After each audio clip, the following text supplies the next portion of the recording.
बुद्ध स्तूप आज बौद्धांचे पवित्र स्थळ बनले आहे, जिथे बुद्ध आणि बुद्ध धर्माशी निगडीत महत्त्वाच्या व्यक्तीच्या शारीरिक अवशेष ठेवले जाते. जसे शरीर जळाल्यावरची हाडे, राख.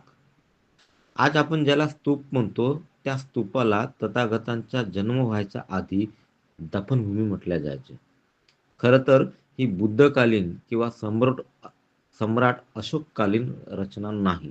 काही हजारो वर्षापूर्वीची रचना आहे. स्तूप म्हणजे समाधी स्थळ.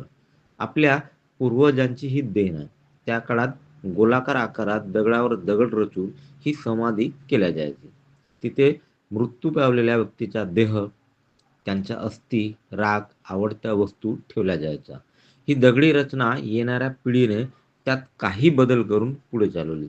बुद्धाच्या परिनिर्वाणानंतर ज्या स्तूपाची निर्मिती झाली, ते स्तूप अशोक काळातील स्तूपाप्रमाणे देखणे नव्हते.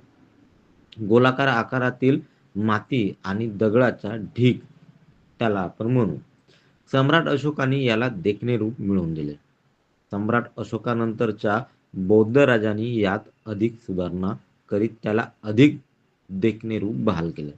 आता मूळ विषय असा.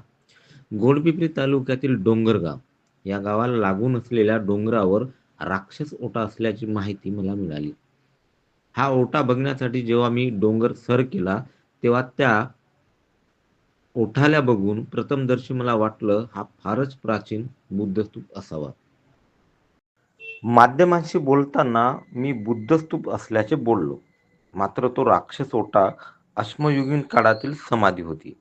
अशी समाधी चंद्रपूरच नव्हे तर महाराष्ट्रात सुद्धा आपल्याला बघायला मिळणार नाही. असं असताना पुरातत्व विभागाने याकडे लक्षच दिलं नाही. आज त्या काळातील इतिहास त्या समाधीत दफन झालेला आहे.